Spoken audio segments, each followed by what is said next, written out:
Hello friends, welcome to our YouTube channel JK Papers. तो आज हम आपके लिए लाए हैं जेके बोस क्लास 10th उर्दू का सैम्पल पेपर, जो कि सेशन 2025 के लिए है। ये सैम्पल पेपर हमने खुद प्रिपेयर किया है आपकी प्रैक्टिस के लिए। इससे पहले हमने साइंस, इंग्लिश, सोशल साइंस और मैथमेटिक्स के सैम्पल पेपर्स अपलोड किए हुए हैं।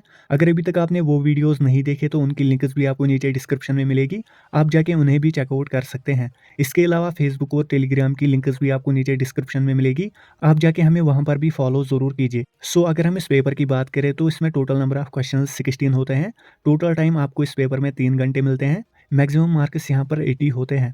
पहले यहाँ पर है हिस्सा अलिफ। इसमें सवाल नंबर 1 है, मंदरजा झैल गैर दरसी इबारत को गौर से पढ़िए और आखिर पर दी गई खाली जगहों को इस इबारत से चुने हुए मुनासिब अल्फाज से पूर्ण कीजिए। इसके आपके टोटल 5 मार्क्स होते हैं। हर एक पार्ट का यहाँ पर एक एक मार्क होता है। सो इबारत यहाँ पर है, हमारी विरासत दो किस्म की है, कुदरती विरासत और सकाफती विरासत। जहाँ तक कुदरती विरासत के तहफ़्फ़ुज़ और बका का ताल्लुक है, इसके लिए मुख्तलिफ तरीके अपनाए गए हैं। मिसाल के तौर पर सरकार ने जंगलों के तहफ़्फ़ुज़ के लिए महकमा जंगलात कायम किया है, जिसने गैर कानूनी तरीके से दरख्तों की कटाई और जंगलों के शिकार पर पाबंदी लगाकर ऐसा करने वालों को सजाएं दी। इसी तरह कौमी विरासत में भी अहम कदम उठाए गए।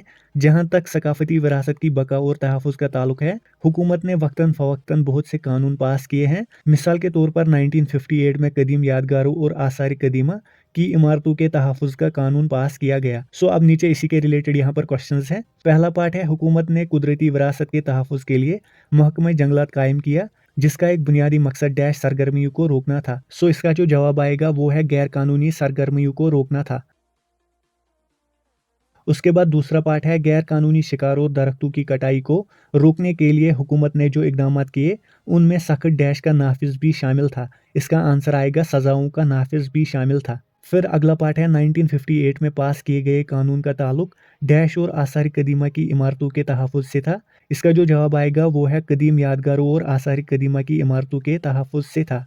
उसके बाद पार्ट 4 यहाँ पर है, कुदरती और सकाफती विरासत के तहफ़्फ़ुज़ के लिए दुनिया भर में मुख्तलिफ डैश अपनाए गए। इसका जो आंसर आएगा वो है तरीके अपनाए गए।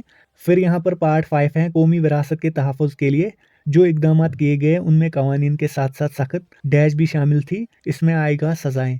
सवाल नंबर 2 यहाँ पर है, शायरी जूज़ के आखिर में पूछे गए सवालात के जवाबात में से दुरुस्त जवाब चुन लीजिए। इसमें भी आपके 5 मार्क्स हैं। हर एक पार्ट का इसमें भी एक एक मार्क होता है। सो शायरी जूज़ यहाँ पर है, आगोश लहद में जब कि सोना होगा, जज खाक न तकिया न बिछोना होगा, तन्हाई में आह कौन होएगा अनीस, हम होंगे और कब्र का कोना होगा। सो नीचे यहाँ पर पहला पार्ट है, लहद से क्या मुराद है। सो नीचे ऑप्शन है, मैदान, कयामत, कब्र, मौत। इसका आंसर आएगा कब्र। उसके बाद यहाँ पर दूसरा पार्ट है, ये अशार किस शायर के हैं। इसका आंसर आएगा मीर अनीस। उसके बाद है, ये अशार किस सनफ सखन से ताल्लुक़ रखते हैं। इसका जो आंसर आएगा वो है रुबाई। फिर यहाँ पर है, इन अशार में शायर ने किसका नक्शा खींचा है। इसका जो आंसर आएगा वो है ऑप्शन सेकंड, मौत का। उसके बाद यहाँ पर है, कब्र में कौन सी चीज़ इंसान के साथ होती है। इसके जो ऑप्शन है वो है बिछोना, तकिया, सोना, खाक। इसका जो आंसर आएगा वो है खाक।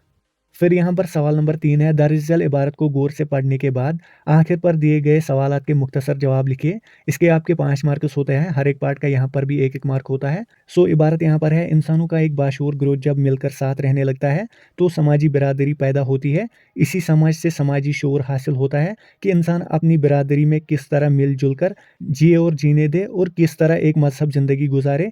आज़ादी भी ऐसे ही मजहब समाज में अपने हुकूक, अपने फ़राइज़ और अपनी ज़िम्मेदारियों से वाकिफ़ होकर एक दूसरे के अदब, एहतराम और इंसाफ से जीने का नाम है। और ये आज़ादी हमारी पैदाशी और शहरी हक है। शहरी सिर्फ शहर में रहने वाले को नहीं कहते, बल्कि एक बाशऊर समाज के एक बाखबर और ज़िम्मेदार फ़र्द को भी शहरी कहते हैं। इस तरीके ज़िंदगी को शहरियत का भी नाम दिया जाता है। इस शहरियत से ही इंसानी तहज़ीब व तमद्दुन के सलीके और मियार कायम होते हैं। सो नीचे अब क्वेश्चंस यहाँ पर है, समाजी बिरादरी कैसे बनती है। दूसरा क्वेश्चन है, समाजी शोर कैसे हासिल होता है। फिर यहाँ पर है, आज़ादी किस चीज़ का नाम है। उसके बाद है, एक बाशऊर समाज के एक बाखबर और ज़िम्मेदार फ़र्द को क्या कहते हैं। फिर यहाँ पर है, इंसानी तहज़ीब व तमद्दुन के मियार कैसे कायम होते हैं। सो ये था हिस्सा अलिफ। अब यहाँ पर है दूसरा हिस्सा। इसमें सवाल नंबर 4 है, दर्ज झैल अल्फाज में से सिर्फ 2 को जुमलों में इस तरह इस्तेमाल करें कि वाहिद या जमा होना वाज़ेह हो जाए। सो इसके आपके 2 मार्क्स होते हैं। पहला पार्ट यहाँ पर है ममालिक, यहाँ पर आएगा दुनिया के तमाम ममालिक को अमन व अमान से रहना चाहिए। फिर यहाँ पर है हाकिम, हाकिम का मतलब है किंग या रूलर। सो यहाँ पर आएगा हर मुल्क का एक हाकिम होता है।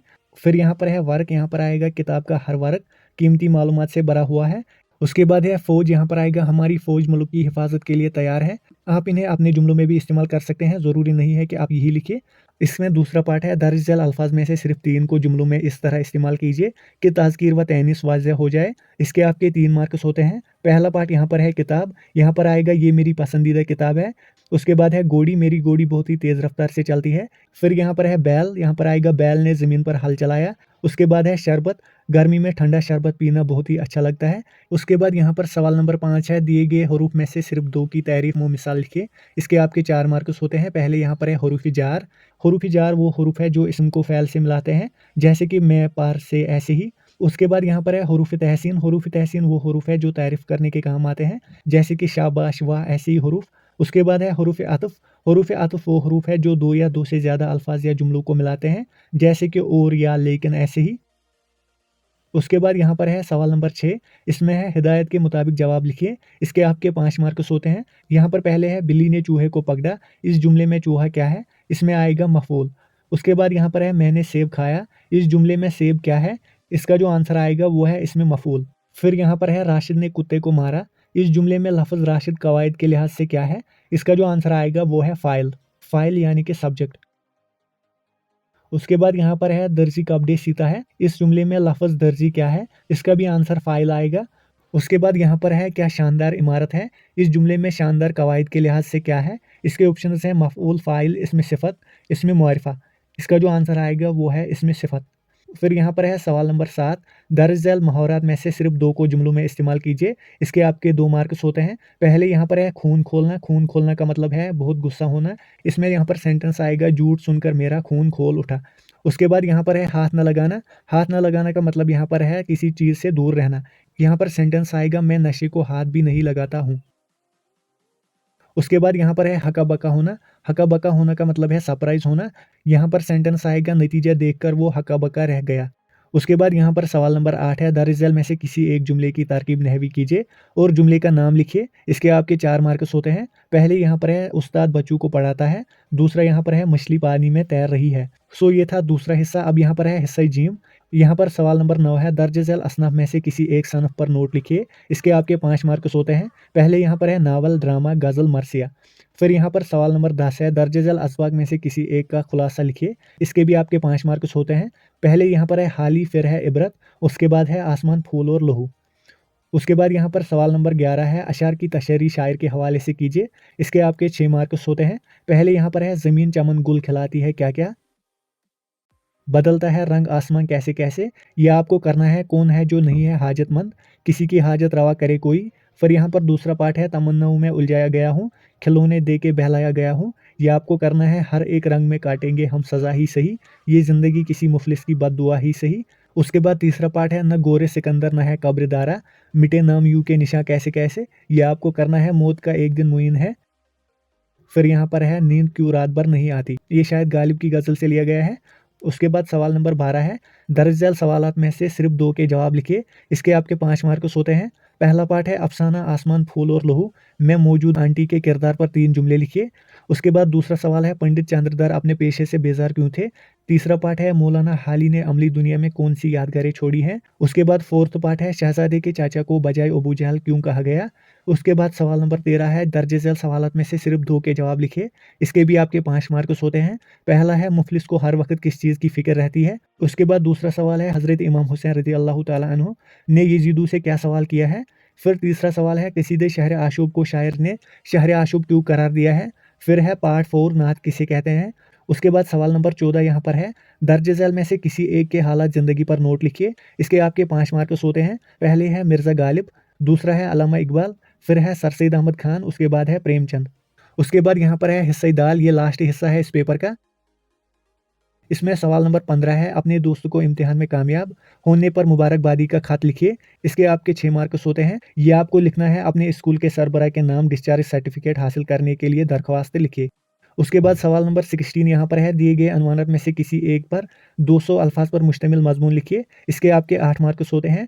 पहले यहाँ पर है साइंस और हमारी ज़िंदगी, दूसरा है वक्त की पाबंदी, तीसरा यहाँ पर है मसनवी ज़हानत यानी कि आर्टिफिशियल इंटेलिजेंस। सो ये था इस पेपर का आखिरी क्वेश्चन। आपको ये पेपर कैसा लगा, ईजी, मॉडरेट या टफ, नीचे कमेंट सेक्शन में ज़रूर लिख देना। सो आज के वीडियो के लिए इतना ही। होप आपको वीडियो पसंद आया होगा। अगर वीडियो पसंद आया तो वीडियो को लाइक और ज़्यादा से ज़्यादा शेयर भी कर देना।